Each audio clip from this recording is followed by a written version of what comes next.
Live look outside along the east side of Rogers Avenue in Fort Smith. Of course, another dangerously hot day. Yeah, we're feeling that heat, and that heat then leads to very dry conditions impacting the ground conditions across the region. Let's check in with Matt now to find out how that's impacting where you live. I mean, you can even look in Fort Smith right now. Doesn't look as green. Of course, July. What happens this time of year, we get dry. July is one of our driest months during the warm season, but we've been abnormally dry, and we're starting to get level 1 drought conditions in northwest Arkansas. Let's take a closer look. This is the latest from the government, from the National Drought Mitigation Center.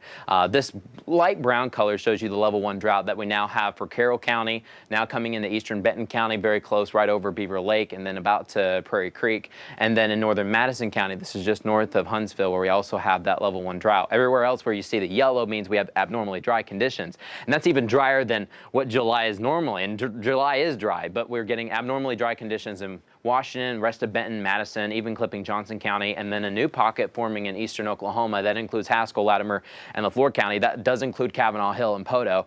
Fort Smith, we're not under that abnormally dry yet, just because, remember, 4 weeks ago we got hit hard with all that rain.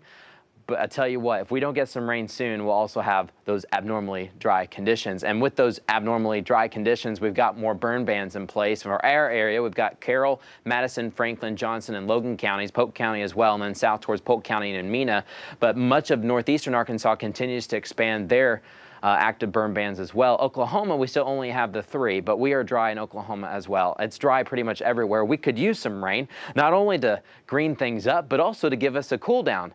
And guess what? I think we've got something coming. Tonight, no, we're going to be dry. As you head out the door, another hot and humid one, both in Northwest and the River Valley. In fact, we're still in 90s by 9 o'clock. We may still have some low 90s even at 10 o'clock. And then closer to midnight, we'll finally dip in some 80s. But there is some relief on the way. When you take a look at the weather maps this evening, we've got this stationary front separating cooler air from warmer air. We're still in that warmer pocket. We've got high pressure still with us, but this heat dome has been slowly moving towards the south and east over time, and eventually this front is going to move southbound, finally moving in here, Arkansas and Oklahoma, by tomorrow evening, very late tomorrow evening. And as it does so, it's going to be a chance for maybe a pop-up shower or two. So let's talk about more of those chances as the weak front moves in.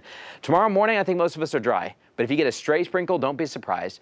A better chance for more pop-ups will take place in the afternoon. Once we heat up and we get that boundary in place, then we'll have better chances for more of those pop-ups, and then less chances, I think, now than the weekend. I think most of the rain chances may come in tomorrow, 30% chance area-wide. Doesn't mean everyone's going to get one, but hopefully you do. Hopefully if you do get one, you'll cool off from those 90s and you'll head back down to some 70s temporarily. But tomorrow morning we should be mostly dry, but clouds coming in. Those clouds will help feel a little bit better for us. Later into the afternoon, though, that's when we'll watch more of these pop-ups. If you get one, you're going to cool down big time for us, and we'll continue to cool down this weekend too with that north wind. It's still going to be hot, but at least we won't have temperatures feeling like they're over 110. We'll have 90s this weekend in northwest Arkansas. That'll be temporary because next week we start to heat back up once again. In the River Valley, I think we've got one more day of those hundreds, but I tell you what, if you get a shower, you're going to cool off by 30 degrees in about 10 minutes just because of that rainfall. And then how fast does it go back up the other way? It doesn't go up as fast, but the humidity spikes. Right. It'll get you every time. It gets you every time. The steam after a shower, right? Yes, that's that's it. true. You can feel it. That's true. All right, thanks so much, Matt.